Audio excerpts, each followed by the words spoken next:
Hi everybody and welcome to the start of a brand new Let's Play.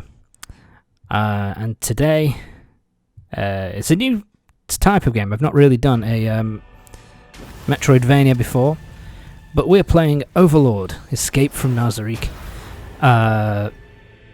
It's a game that is based upon the anime and light novel series, Overlord.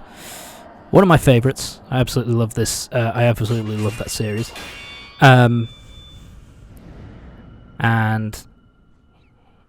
yeah, it's basically a Metroidvania style game where you don't play as any of the quote unquote heroes from the main series, and instead play as one of the villains, which was killed off fairly early on in the story, like the second volume of the light novel and the midway through season 1 of the anime. First thing I will say is I really love these sprites. They look absolutely gorgeous. Looks so good. But yeah, so the one detriment I can say to this part to this game straight away is that this is very much a game for fans of the series, like fans of the anime or fans of the light novels. If you're going in without knowing anything about Overlord, you can still play it. It's still a fun Metroidvania to go through, but it just cuts in kind of with no real explanation of what the characters are, what's going on in this scene, and all that kind of shit. So, but hug. Brutal death. But anyway, I wish there was more blood pooling at his feet, but whatever. Anyway, I'll try to explain this quickly. Overlord is an isekai story about a guy who plays a virtual reality MMO called Yggdrasil, and decides to stay in the game while the servers are shutting down, and while that time lapses, he ends up getting transported to a completely new world, where he gets kind of stuck in his video game avatar, which is a Elder Lich, which is basically a undead sorcerer, basically, and so. The whole story is kind of about him kind of trying to figure out whether there are other players from Yggdrasil who have kind of been transported with him, and try and get the name of his guild, Ainz Ooal Gown, kind of out into the main, out into the world, so that he can find players from Yggdrasil who know that name, basically. Yeah, it's kind of hard to kind of explain, but basically, like I say, it's in the second game of the second light novel, or the first season of the anime, where Clementine, who is our main character here, basically ends up killing some soldiers, some like adventurers who are being useful to Ainz, and so he basically decides to kill her because, you know, he's killed people who were useful to him. This is where our story kind of picks off in the game, which is completely non-canon and is completely kind of a new and original kind of thing. Clementine has been revived and brought to basically the bottom floor of Nazerick, Ainz Ooal Gown's Ainz's kind of guild. And so he has basically brought us here and brought us back to life so that we can perform an experiment with him where we have to try and escape.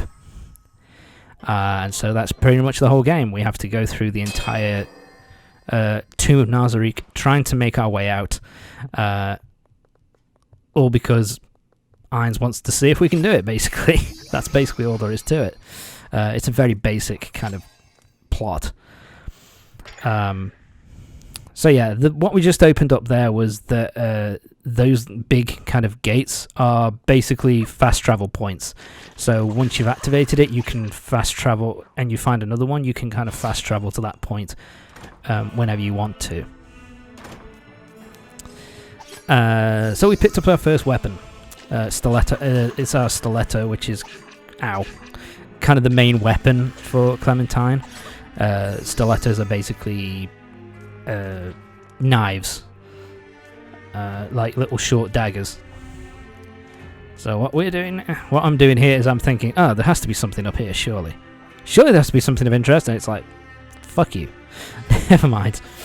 I will say I do like all the backgrounds as well. The backgrounds look really fucking pretty, and the sprite work is also really good. So how this basically works is there are basically, that's our save point, the only place you can save.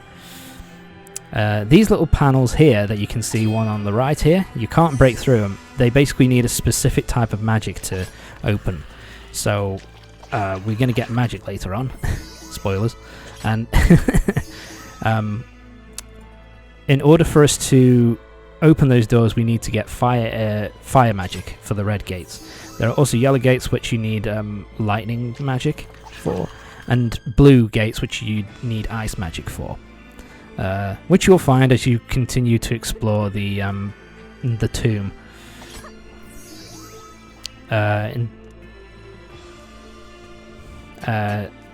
Something which I kind of like about this as well is that you get your running ability straight off the bat, so you can immediately start running and speed up your movement. Keys. So we obtain the ability boost key. So use that here, and it gives us one of these. I found a spring. Springs are basically used to give your players a boost. You need mana to be activated, but there are different ones that are of use. So, for example, the one we got there was ability boost. That increases our health. There's also one for increasing our mana pool. There's one for increasing our defense. Yes, that's right. There's one for increasing our defense, and there's one for increasing our attack. And they're kind of randomly placed throughout the dungeon. Memory fragments. Basically, these are your collectible for the game. There are 100 of these things to collect throughout the tomb. And basically, if you want to get the best ending, you have to collect all of them. I'm not going to bother, because the best ending and the worst, like the good ending and the bad ending aren't particularly... There's nothing particularly good, The best ending I don't think is really worth going for. I'll explain what the good ending and bad endings are at the end of the game, but for now, you can also see them if you go to here. And basically they are screenshots from the anime. So, yeah. Kind of all from the scene where Clementine actually dies in Ainz's hands. So, there you go. So, I was kind of wondering here. I was kind of like, right, which way do I want to go? So we can't go that way because it's locked. There are some doors which will be locked from the other side. You can't go that way because you need your lightning magic. You need lightning magic to activate before you can get a hold of that. And at this point I'm thinking, well, maybe I need fire magic at this point. So let's go back. Let's see if we can find it in the other direction. Is there anything up here? There we go. I almost missed two of these. More memory fragments. So yeah, they're basically just randomly placed. Which is kind of nice. So yeah, they're not in any particular kind of order. These things will give you a bit more mana. And the thing is, you want to collect... Yeah, this... What am I thinking here? And those things, you can break them and you can get a little bit more mana. But it's a good idea to collect as much mana as you can, because that'll enable you to open up different areas. And yeah, so when it does this, and you see the giant spikes, that means there is nothing in this area. There is nothing for you to get here. There's just death. So now that I've seen that, let's move on. But yeah, so you want to collect as much mana as possible, because there's a lot of stuff to, because if you want to activate the gates... Now this is me going backwards and not realising it. because there's gates that you need to open, like we saw for fast travel, which use mana. There's weapons that you eventually get different weapons as that are scattered throughout the map, and you can unlock and you can level those up using mana. And another thing is that you can also, Tom, continue, move left, buddy. And there's also upgrades require mana to activate as well. Ow! Fuck you. Something else which is kind of nice about this game is that there is different. There are different enemies on each floor. Sorry, so on this floor we'll mainly be facing off against against skeletons, skeleton undead. But as you go through, there'll be different enemies on each floor for you to go after. So yeah, now we've got a short sword. There are different weapons for you to pick up. These basically, in the lore of in the game, these are basically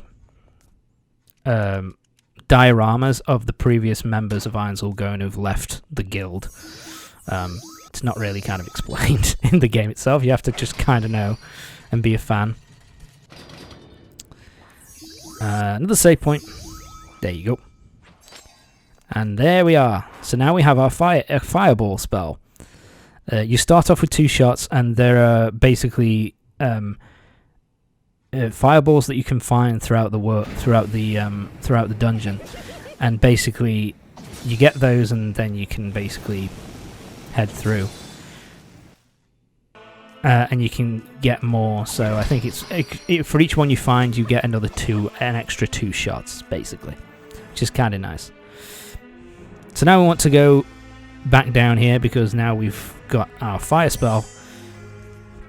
And you go to a save point, it will power your fire, but it will recover all the spells that you have, which is kind of nice and useful.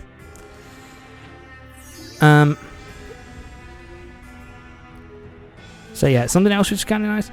Basically, you don't have to activate the fire spell; you just have to have it selected. And if you've got the fire spell selected, then you can run through fire obstacles without taking any damage. And it's the same for once you get the ice and lightning spells as well. Oh shit, blood. This doesn't sound good. Alright.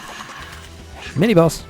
Well, mini enemy an enemy rush, I guess. Yeah. So you got the bog standard skeletons, and then you've got ones that have some thin armor. They've got a little bit more defense, I suppose, but not a great deal. They go down in 2 hits instead of 1, so like it's not that big of a deal. Okay, so what I didn't realise you had to do about this for a long time is just hit that, and boom. Yeah, fire your shot, and boom, there you are. Okay, here we go. So this is a forge. These are used to upgrade your weapons.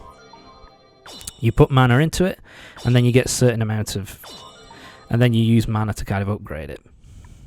So we're upgrading the stilettos at the moment, and it's also kind of dependent on the weapon you choose, because like the stronger the weapon, the more mana it needs to kind of be upgraded. But you need to go this way because you need to hit that switch. Once you hit that switch, it opens up the way to continue through the rest of the floor. Grab some shit and let's go. Back to the left. I will say that this, for a Metroidvania, is a pretty linear game. Like, if you don't really care about getting 100%, you can pretty much go through the area. You go straight through the area and not have really any issues at all. Which I know for some people they might think, oh, that's kind of garbage. For me though, I kind of like that. I'm not very good with I hate the feeling of being lost in games, of not knowing where the fuck I'm meant to be going. So Metroidvanias have always, a lot of Metroidvanias have kind of turned me off before I could really get into them. Fuck you. Yes, so for every enemy you killed as well. Ooh! Damn it. These guys caused a bit of damage. But for every enemy you kill, you get a bit of mana back. So, yeah. It's worth killing every single enemy you can. Okay, so those potions, they're basically... you have to use them as soon as you get them. So basically, once you get them, you heal up. If you're on full health, tough shit. You can't save them. So, parkour time. Now you have to hold the right trigger and press the jump button in the direction you want to go. And that allows you to get to higher ledges. Also allows you to do... do I show it off? Yeah, we show it off here. Wall jump. You cling to the wall for a few seconds and then you can kind of jump off. So it's kind of useful in that regard. Yeah, I don't bother showing off the upgrading system at this point because, you know, you've seen it once, you've seen them all. Yeah, so on this floor we... Ow! Those guys are a pain in the ass. They throw rocks. Fucking hurts. But yeah, so on this floor we just face skeleton undead enemies like this, and also goblins as well. Yeah, I activate it here. You don't need to activate it. You just need to have it clicked on. I don't know what I'm doing here. That was bad. Right. There we go. Jump across, and yeah, I don't know what I'm doing here. You don't need to dodge it, kid. You've got the fire activate. You've got the fire selected, so you'll be just fine. I think I kind of noticed that then. It's like, okay, whatever. Let's move on. Yeah, in this early section, this first section of the game, they do give you a lot of those. Of the fireball kind of restores. I suppose just because they want to don't want you to run out this early on. Fuck you. Oh, third enemy. We've got these little ghost things. They are pitifully weak. The only thing that's annoying about them is they shoot fireballs at you, so they can shoot you from a distance, which is a bit of a pain. Yeah, some doors will need to be unlocked. It's just a case of holding the Y button, so it's no biggie.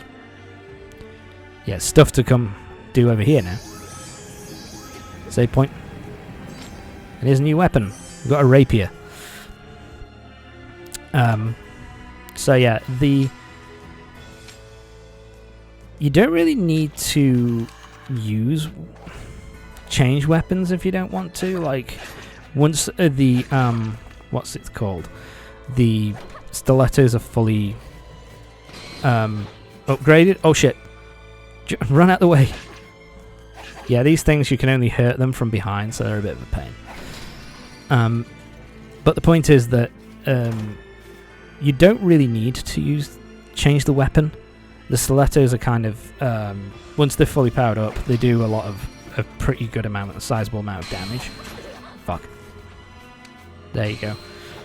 What am I doing? Why did I do that? Whatever. Yeah, so you can hurt them, but I think it's just when they have the sword up in the air. So they're a bit of a pain. Let's hit that. And now we've unlocked the way forward. Nice. But yeah, the stiletto's problem is that it deals decent damage once you've upgraded it, but its range is pitiful. So I tend to kind of go for the longer swords. Like, I just prefer the longer swords, if I'm honest. Alright, now we've got something to go through. A little bit of a platforming thing. Wait until the energy's gone. And you can stay here for as long as you want, basically. It's no big deal. Down we go. And across. And boom. Now we've got more fire magic, so now we've got an extra shot. We've got 3 shots instead of 2. And away we go. My apologies. So yeah, now we just have to go. Yeah, this is where I'm being a bit of a dumbass. My apologies. Invincibility frames don't really work. What am I doing? At least I'm not getting damage here. What am I doing? That's the one problem with the sprinting mechanic. If you're holding down the sprint button and you're coming up to a ledge or something, you'll immediately jump over it, so you can get hurt that way, which is a bit of a pain. Right, let's open this way. Time to move on. Oops. Yeah, so level up. Can't go that way yet. We need an upgrade, which we aren't going to get for another couple of parts, I want to say. So yeah, fuck that shit. Let's just move on. And this one takes you all the way to the very top. Again. Oh. Enemies that I will not be facing for a while. Alright, away we go. I do love the spiral stairs in the background. It looks really cool. Next, I really love how this game looks.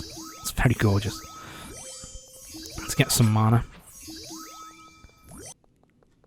And level. Save my game. Let's move on.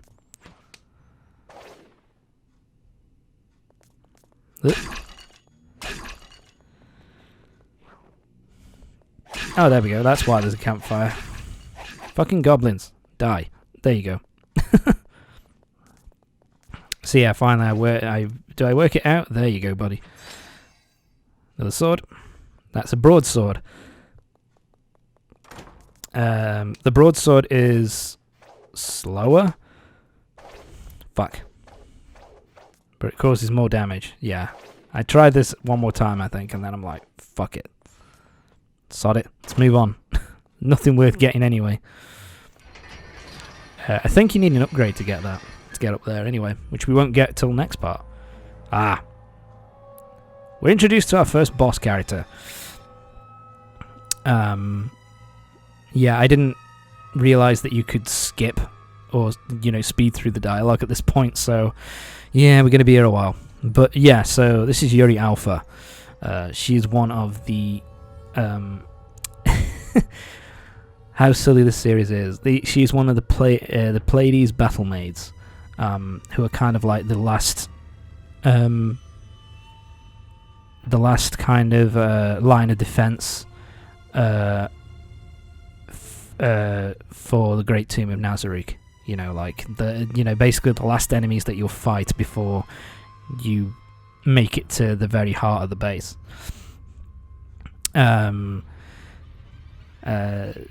Something that should be mentioned as well, like Ainz, the guild Ainz Ooal Gown was nothing but grotesques, so they were all monsters, including the NPCs as well, which Yuri Alpha is one of the NPCs. She's a zombie, and her weapon of choice are these giant metal gauntlets, but we'll see that later on. In fact, not too long now. We'll see that in another 6 or 7 minutes, something like that. So yeah, this is kind of how it goes. You do a bit of exploration, you get introduced to the boss of the floor, then you have to fight off against a stronger creature before you are then allowed to face off against the boss of the floor. So yeah. What am I doing? There we go. Shit. Yeah, dodging that is it's fucking hard to dodge these guys and get behind them. But they're dead now. Well, more dead, I suppose. Damn it. I missed. There we go. Let's get the next thing. There we go. Oh yeah, I should mention it briefly. I'm playing the Switch version. You can also get it on Steam. get the Steam version, because I've noticed playing the Switch version, because I have both versions, but playing the Switch version, there is a little bit of slowdown. It's not horrible, but it is noticeable at certain points. So yeah, if you really care about that stuff, then get the Steam version. It's just a bit better than the Switch port. But anyway, I told you it wouldn't take long. Time for the boss. Time for take on Yuri with her big metal gauntlets. Time to kick some ass.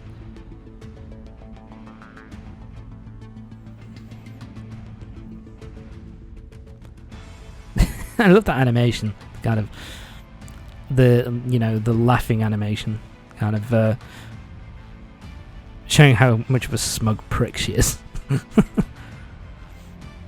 God, I just love how detailed these sprites are. They look so good.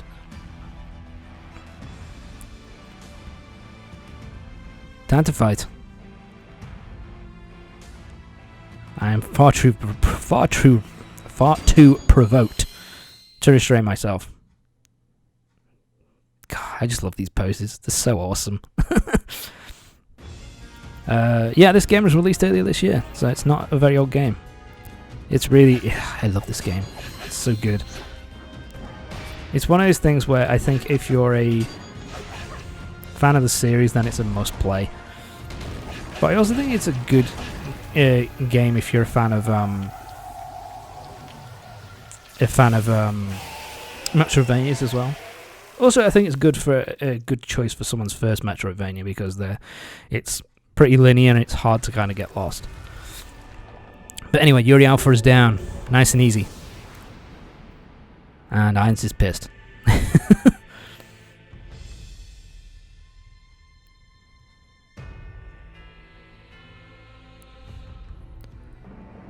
Would have been disappointed, so what are you saying?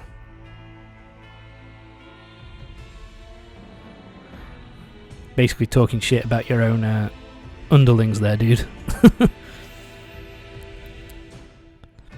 I think they did do a good job with getting Clementine's character down. Kind of arrogant arsehole kind of thing. So yeah, these are basically going to be the bosses. So there are 7 floors, and the first floor you'll be facing off against smaller enemies. No, it's 8 floors, sorry. And then the final 4 bosses, these are the final 4 bosses. So you got Albedo the Succubus, Shaltir the Vampire, and Kakaitis, I don't know what the fuck he is. Giant kind of metal metal bug man. Who has a giant halberd.